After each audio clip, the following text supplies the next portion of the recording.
So we got a little bit of breaking news. This technically isn't being done live on my show.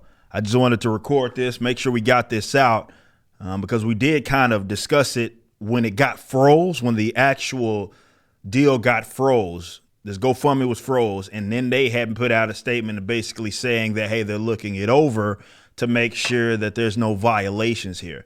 And I told y'all when that happened, they're about to make something up and find a reason to take it down. And they have now done it. These people hate you. That has been the theme and what we've been explaining. And there is a white pill that I'm going to give you guys here shortly. But as announced, GoFundMe, they put out a statement on the Freedom Convoy that it's taken down, essentially. So let's read the statement right here. GoFundMe supports peaceful protests, and we believe that was the intention of the Freedom Convoy fundraiser when it was first created. We now have evidence from law enforcement that the previously peaceful demonstration has become an occupation. What the fuck does that mean? With police reports of violence and other unlawful activity. They've said to ensure GoFundMe remains a trusted platform, we work with local authorities to ensure we have a detailed factual understanding of events taking place on the ground. Following a review of the relevant facts and multiple discussions with local law enforcement and city officials, this fundraiser is now in violation of the terms of service. And this is term 8. It says, which prohibits the promotion of violence and harassment. Again, they just made that up. I don't even have to explain to you that this has nothing to do with the convoy, because we know that that convoy is nothing about violence or anything. We, as in me, Sarah Gonzalez, and Yaku Bullions actually interviewed. You can go watch this on Blaze TV, Benjamin Dichter, who is one of the original organizers of this. We had interviewed him and we talked about this. We know this has nothing to do with that. Organizers provided a clear distribution plan for the initial $1 million that was released earlier this week, and confirmed funds would only be used for participants who travel to Ottawa to participate in the peaceful protest. Given how this situation has evolved, no further funds will be directly distributed to Freedom Convoy organizers. We will work with the organizers to send all remaining funds to credible and established charities verified by GoFundMe. All donors may submit a request for a full refund. So they're going to decide for the people that I guess don't get the refund where that money goes.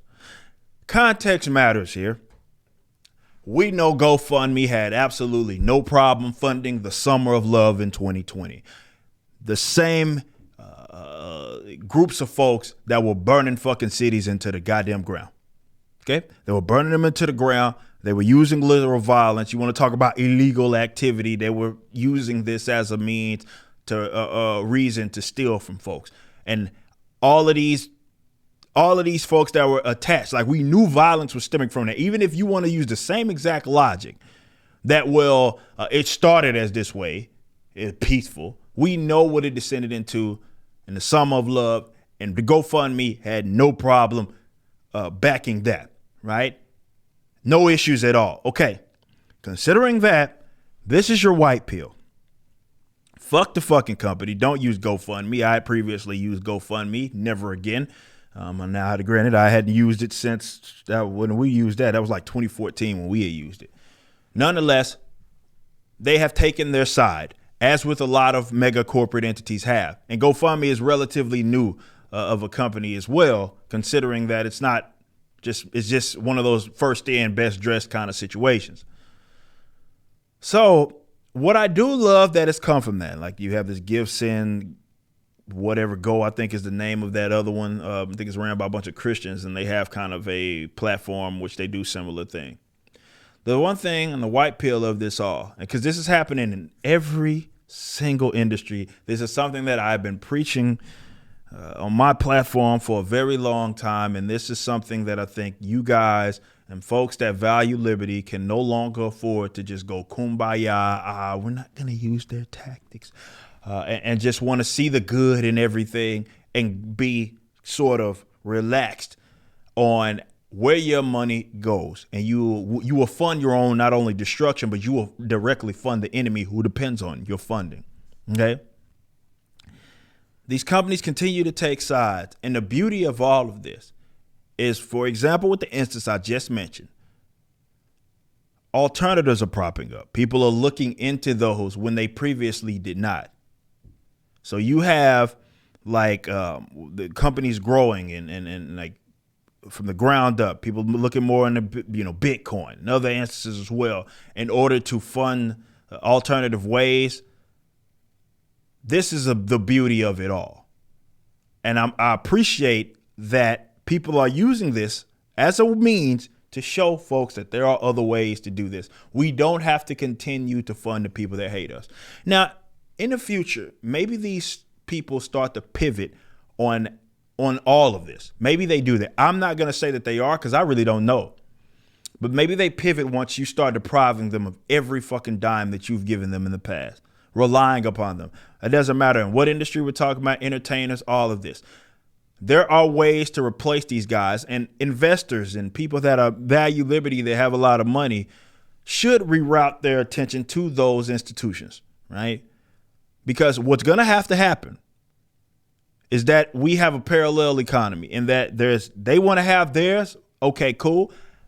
Granted, they're appealing to broke people, but let it get ran into the ground. But people that value from a principled standpoint, ethics, morals, similar to what yours are. This ain't about mere disagreements. These are about people that don't want you to really exist. Okay? And they've shown that they're going to be as inconsistent as they possibly can on this. You have to recognize the cultural landscape. Okay? The cultural landscape it's not about what ideally it could be.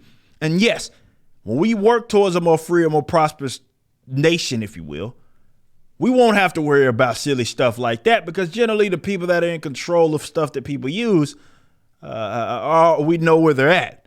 Now, there's this technological kind of gap, and now we have this renaissance, right, where now people are starting to catch up with the technology, whereas to once you had to go through the mega corporate entities to do things, now you don't.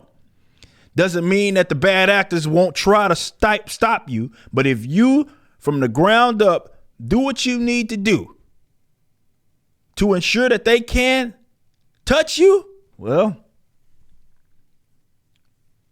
it's going to be a beautiful thing.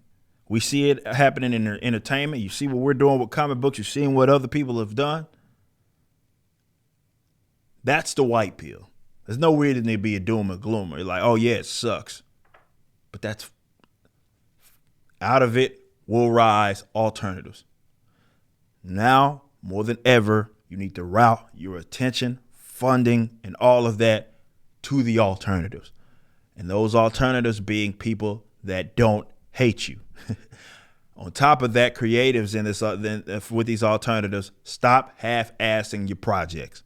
Okay? You have an opportunity here. Do it to the best of your abilities and be a legitimate competitor that has all of the foundational work that you would expect from the big dogs. Fuck GoFundMe. They can go fuck themselves. We're going to win.